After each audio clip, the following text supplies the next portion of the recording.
Okay, today we have a special episode.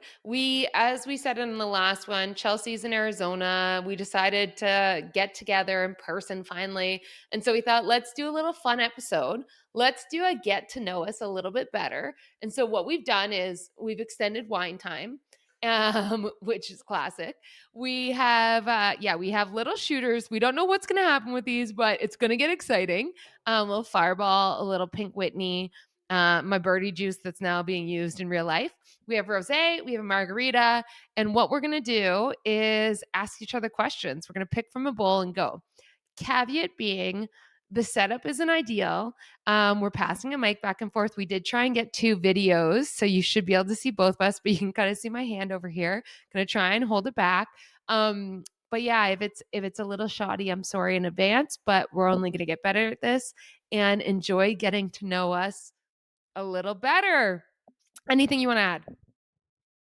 Like, subscribe, and share. Please, please. Okay, I'm going to do the first one. Let's jump in. So we've random questions. Ready? Okay, I got one. Chelsea, what motivates you the most in life?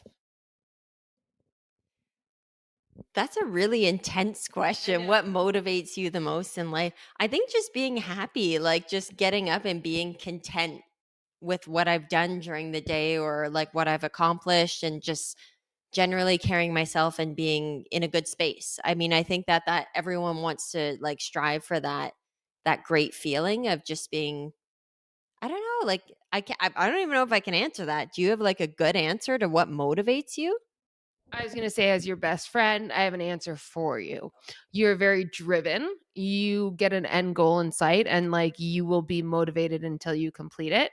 So you're very, very driven. I would say that. You're very motivated by like representing your family in a good light and like being a great example for your kids. I know that many times you will like get up and do the hard thing or just make decisions so that you're being a great role model for your children. Or even just representing like your parents and your family. Like I think you hold a lot of pride and dignity in that, which I love. Um, and you're funny as fucking hell. So I think if there's jokes in there, you're like, I'm more motivated to have fun. But that's like the side. This may be fun because we might be able to answer these about each other. Also, the first question I pulled, I felt like it was like a pageant. Like I was like, Chelsea, please answer what motivates you the most. Like it was very intense. Okay. Anything you want to add? No, I think you answered that perfectly. Thank you for answering my own question. It did feel very pageant like, and I was nervous like to get the first question, but now I'm going to do a question for you. And let's just see what it is. I'm going to go into the little bowl. But before we go again, like, what are you drinking during this episode? Because this was our wine time extension, Just a classic rosé.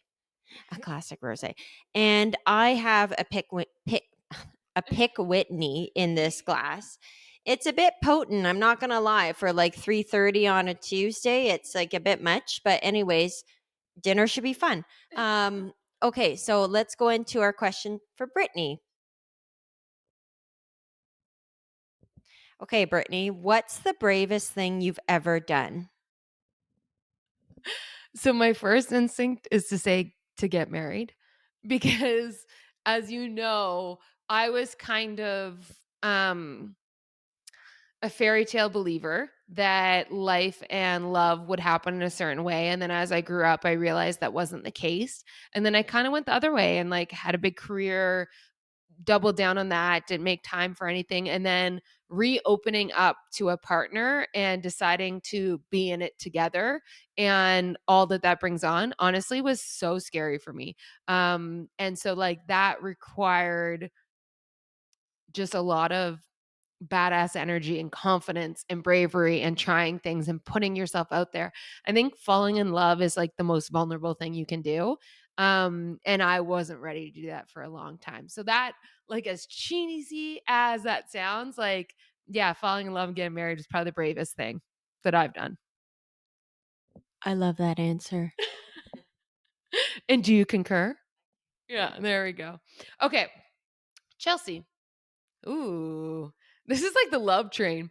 What's the craziest thing you've ever done for love? That's a great question, Britt. So for love, I met my now husband back in 2008. It was when I was living in the UK. We met each other working together at the Canadian High Commission in London. And I think the craziest thing was, well, we are on the love train right now, but like falling in love and being super vulnerable with that love. And for me, that was coming off of a really, really difficult kind of break, or whatever you want to call it, relationship type situation I was in that was really hard, that I was essentially escaping from. And then falling in love with someone that just understood all of me and accepted all of me. Again, like I said, we were living in the UK at that time. It was really for a short period of time. It was only 4 months that I was there, and I was between my third and fourth year of university. So coming back to Canada, obviously my dad forced me. He's like, "You got to finish school." And so my husband, my now husband, and I, Gary, we kind of dated long distance for a couple of months, and then he moved to Canada within like 4 or 5 months of us being apart, and I sponsored him for a visa. He moved in. We had joint bank accounts. We barely knew anything about each other, but I think we both knew that it was working and that we both wanted that really badly. And I'd say that was the biggest, kind of bravest love type situation that I've done. Oh, no, I have to ask you a question now. This is fun. Okay. So, Britt, if you weren't doing what you're doing now in terms of career, what would you do? This one's interesting because I feel so lucky in life to be at a point where I'm doing exactly what I want to do. And I truly mean that because I left my corporate exec job and took about a year where I didn't do much and said, what do I actually want to do instead of what do I feel like I have to do? What is the pressures I'm putting on myself based on my ego or, based on like parents' approval or whatnot? And in the end, like what I'm doing right now, which is advising and working with founders and amazing leaders to scale companies and just like getting to be a thought partner to dive into things that I love diving into and learning from them and teaching them. Like, I love what I fucking do. I really do. So I think I'm lucky in the sense that I get to say I wouldn't choose another job. But if I had to get a second best, I do miss being a bartender.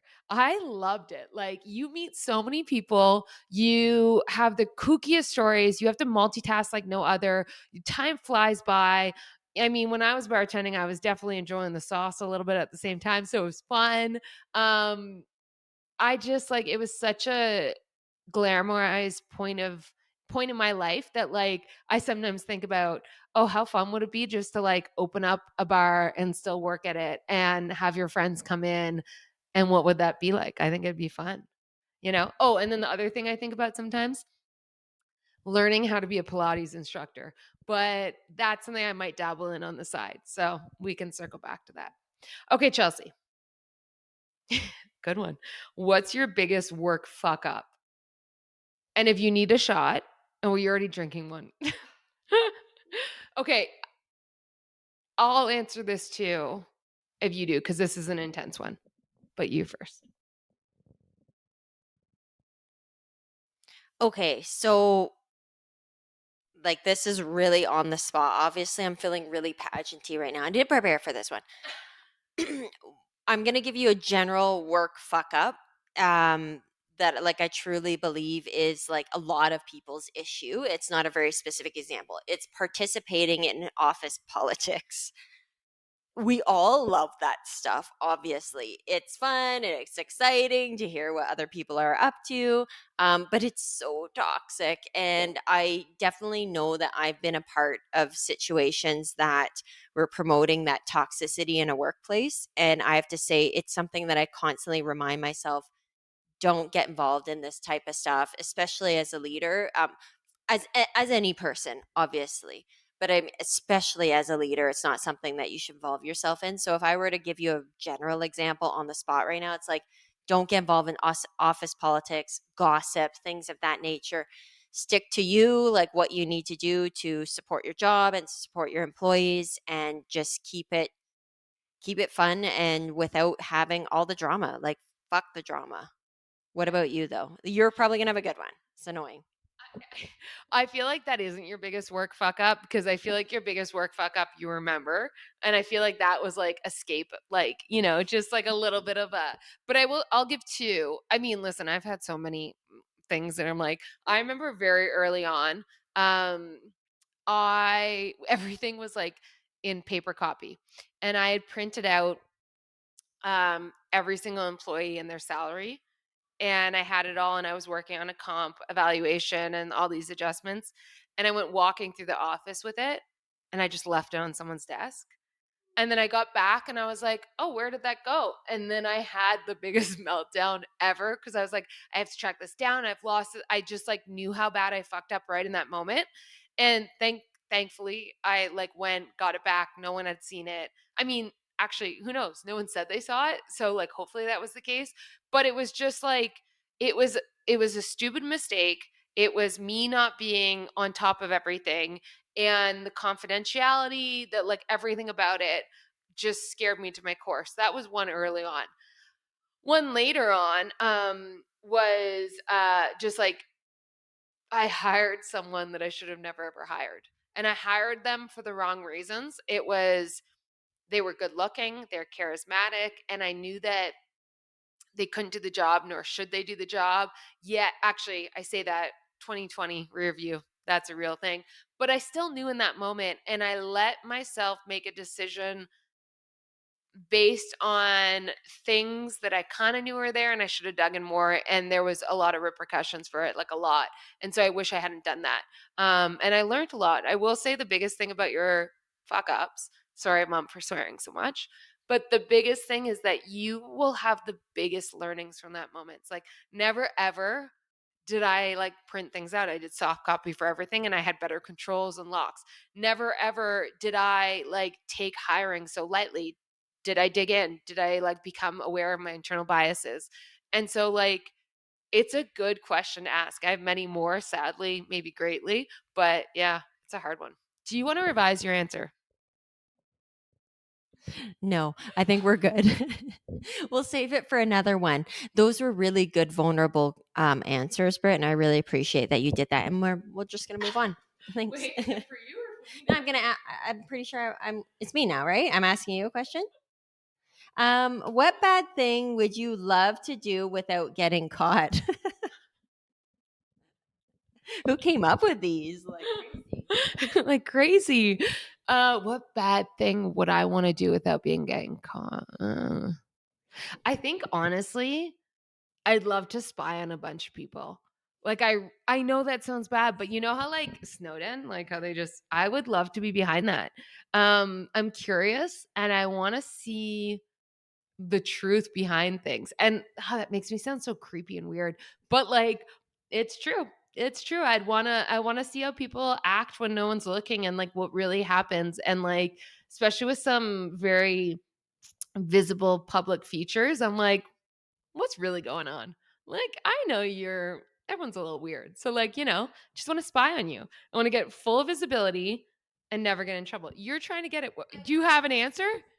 I have an answer. I can answer this one. And this is really vain, but like I would love to like rob a Louis Vuitton store or something. Or like Dior or something like that. And it's just because like we were on Rodeo Drive the other day. And I was like, oh, if only I could be there and have all those things. I know it's very vain, but yes, I would love it. It would be amazing. Another little known fact about Chelsea is that she had klepto past. Who doesn't when they're teenagers, though? Life happens. Okay, my question for you. Okay, what is your favorite unpopular opinion? I know that one's hard. You want to put that back in for later? Yeah. Okay, I got another one for you. I know. That's why I gave you another one. She says it's hard. Um This one's good. That was a good laugh. What was the first thing that came to your mind the first time you set eyes on me? I am not kidding. Brittany was the picture of Britney Spears. She had braids, she had like box braids and everything, and they had like a color in them. I think they had like blue, like dark blue in them. And I just like looked at her. She talked like Britney Spears. She was like super cool. I was like, I'm such a loser. And I think we met what in grade 10 or something like that. But she had all the on trend type things. Like she was like I peaked beautiful. in high school. She no, you're peaking now. You're peaking now. But like she was beautiful and like developed and like you know me, like I'm only just little, like flat as a board. Like, all I had was my sense of humor and she had all the looks and the whole package. But yeah, I was like, oh my gosh, but like Britney Spears, this girl is so pretty and I want to go smoke cigarettes with her. And that's all I thought. I didn't look like Britney Spears. I will say though, my first thing when I said eyes on you was, and it's so funny because we talked about this. The style has come back. Like you were wearing a shearling jacket and you had a slight mullet cut, which by the way, both are back in style. Wolf cuts, they're Wolf in. cuts. Yeah, your daughter has the cutest wolf cut right now. Valid. And so I remember I looked at you and actually I don't remember thinking about a look. Like, I mean, you're beautiful. Like you're always beautiful. So that's like a no duh. But I think it was like the first thing you said. We were standing in a circle at a party and you just started cracking jokes. And I was like, oh my lordy, like she is so fast. And like I am not a fast, I take time to process. And like I can't even come up with a caption for Instagram. And Chelsea's there just like nailing it and just putting it on the spot. And so I was like admired and wanted you to teach me your ways. And yeah, it was great. Okay, I'm gonna ask you another one because I feel like I've answered more. Um shit, I got the same one again. Give me a second. Okay. What was the silliest thing you did as a teenager? Mm, okay, we'll be honest about it. I mean, I've done a lot of silly things, a lot of silly, stupid things, but probably the silliest, thing I'm annoyed about now is like shoplifting. Like, obviously, everyone goes into Walmart and they take something. Okay, Brittany's saying she hasn't, like, annoying. Well, I have, and I got caught for it, and I do really regret that. And that period in my life that was so stupid. I think that you're like, you have a family that would buy you that mascara if you really wanted it. Why am I taking it? The thrill of it. So, like, for those of you who are listening right now, don't go with the thrill. It's not worth it. I was 15 at the time. I've learned my lesson. Yeah, I'm a bit of a klepto. It's only office supplies. No, I'm just kidding. Um, but just don't do that stuff. Like, it's just you learn and you live and you learn. You live, you learn, and you love. And that would be it. And then also just doing silly things like, I mean, let's be honest, like underage drinking and putting yourself into situations where you shouldn't, um, that are questionable, but fun, but questionable. So I probably like was really, really hard on my parents. And I'm hopeful that they didn't know or realize a lot of it. And only I remember back on how stupid those things were. But yeah, that would be mine. But what about you, Britt? What is yours? This is a you question. Okay, so it's just a me question. Okay, so we'll ask Britt a different question then after I've just like unveiled all the horrible things about my past, literally. Oh, okay, Britt. So your turn. I'm picking this time. Okay, this is a good one. What is the worst non curse word insult? And we're going to sound like mean girls here, but like it's not meant to be mean girls. Non curse word, so it's safe. It's your question, not mine. So you're the asshole. Oh, curse word. Okay, so the non-curse word meaning. I think the meanest thing you can do when you don't throw out a curse word is to just like bring someone down. And to me, that would be like, you're just so basic. You got nothing original, Basic. No one wants to be basic. Everyone wants to be a little weird. Everyone wants to be a little kooky. At least like show off, be a bright, shiny star. The last thing I'll say, I love a good swear word. I don't need to say them. I think dickhead's a good one. Chelsea's looking at me like, don't swear. But there's many good ones. And I think they're funnier because they like aren't serious. So I think the more like non-cursy ones are crueler. And I wouldn't say that if you ever call me basic. You don't agree? No, I mean, no, I totally agree. I think basic is a good one. I can't. Everything I use is a swear word. So, like in reality, what about like you're so pathetic? Yeah, I don't like that. But it's a good one though. It's not a curse, and I think like maybe like if you like were to say that to your husband, like, so pathetic, like it hurts. I feel like you're saying that from experience. You're like, if you really want to cut deep, you just go in with this one. Okay, next question. We're moving on. Chelsea, back in the hot seat. Ooh, what's a nickname everyone used to call you? By the way, when we made these questions, she was really hoping that I was going to get this one, but no, it's for you, darling. So just really quickly to answer for Brit, her nickname that everyone used to call her was Ralph. Okay, I'm just saying because she would say things and they would be very Ralph off of the Simpsons. Simpsons. Simpsons. Um and it sticks like I still like to use it. A lot of people nowadays don't know about it, but I still do. So like that's really all that matters and I like to bring it up at random times. Um Mine was Big Chelsea, but I don't think I really had anything else for like a nickname. Like, do you think I've had any other type of nickname? It was Big Chelsea. That came up in New York on our literally, what was it, grade 12 New York trip? Grade 11. Grade 11 New York trip, just randomly in an elevator, I think up the Empire State Building. And we were all trying to figure out nicknames. To guitar. Shout out to Guitar, our other BFF, Sarah. And what was Priya's name again in that one? Pampri.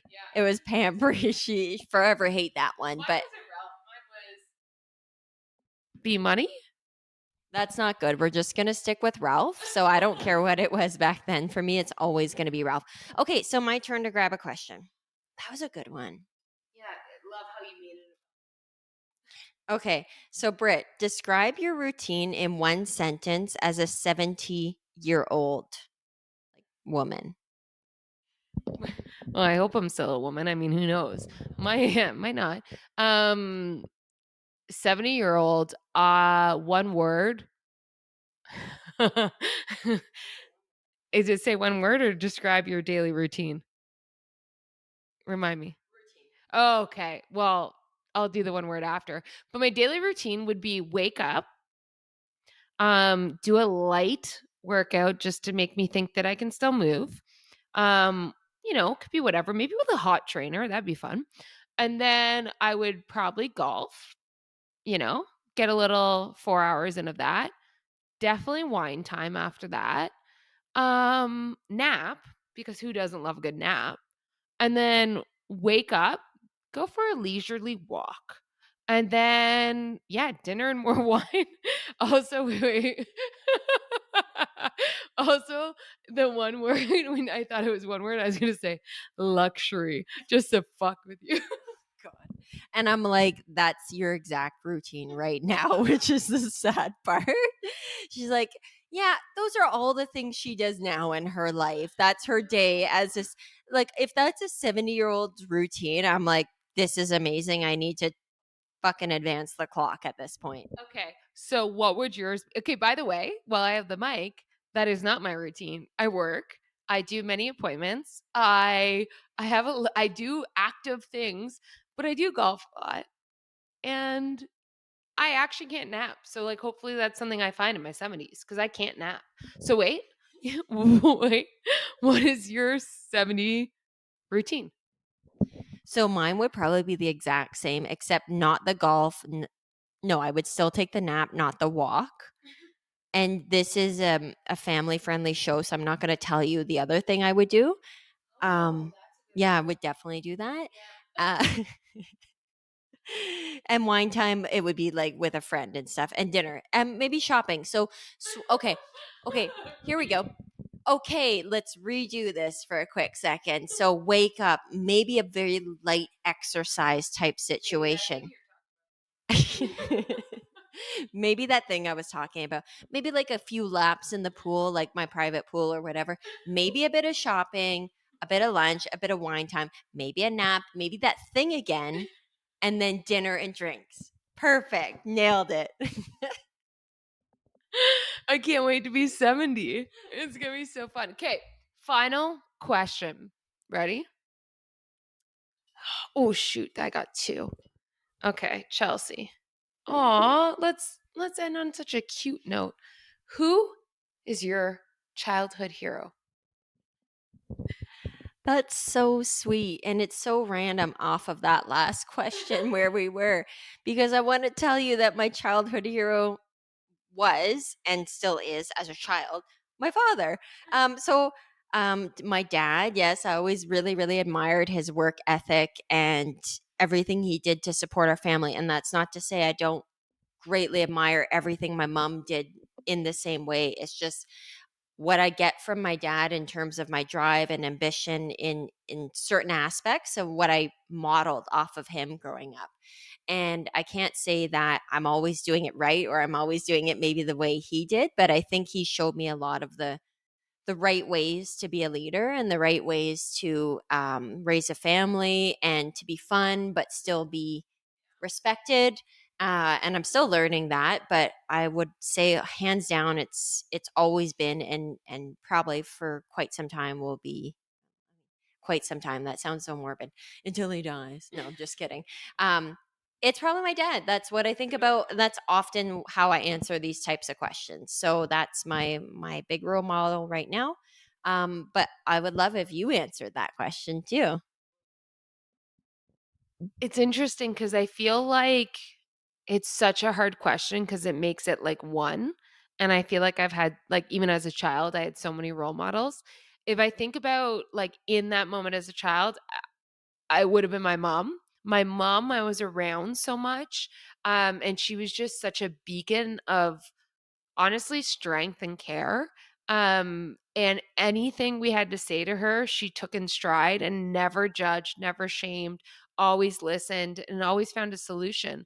And kind of like what you said, you're with your mom. Like, it's not like my dad wasn't. My dad was also a role model and he showed me so much, and actually more as I got older. So in my teens, he became more of the role model. And I think I really started to pick up and admire so much of what he did, his drive, his work ethic. He's an entrepreneur. He never gives up. I mean, the man will just try, try, try. And it's so bloody inspiring. And like, he's a constant learner. Like, he's like the bibliothèque, the Google. Yeah, I mean, he really is though. Like, anytime I talk to him, I just learn. So, like, every chapter of your book, I think you have a new role model. Um, my mom was probably my first, and I think she has a lot to do with who I am today. I guess so does my dad, though. That's the thing. This is why I don't like this question. So many, even my sister and my brother. Like, I think the cool part and why we're so lucky, and I know your family so well, and just your friend circle, is that we have so many inspiring role models, and that's, when they say it takes a village, like, it honestly does. And we had a great village around us, including each other. Like, what you're seeing today is an inside peek at Chelsea and me and just our relationship. And I mean, how we show up for each other and how we have fun. And we're so lucky to have each other. And we have a shit ton of fun every single day. So you're my role model. So should we do a shot and just like end this? Chelsea can't do shots. You did one the other day though. What if we do a little bitty itty bitty one? Do you want fireball? You want to sip? I'll do the fireball. Okay. Oh, it's good. You don't have to do the full thing. I'm not going to. We're just going to do a little shot to cheers. And also, anyone else who wants to ask us questions, add in the comments of this episode. We'd love to answer more random things. And we're going to do more fun episodes like this where we literally just shoot the shit. Okay, so cheers. Love you. Uh-oh.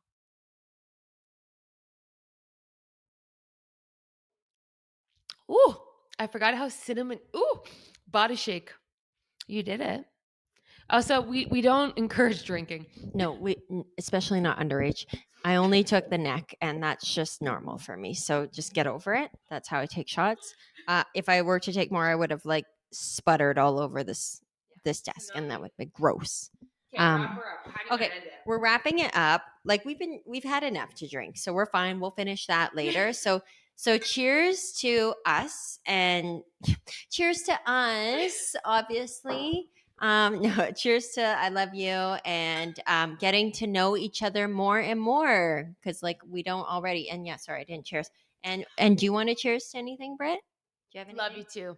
Okay, we love each other, and we love you all. Like, Oh, no, subscribe, and like we love you, Katie, too. yeah, love Take a you. shot with us. Cheers to Katie. She's drinking her Empress. Okay. Cheers. Bye.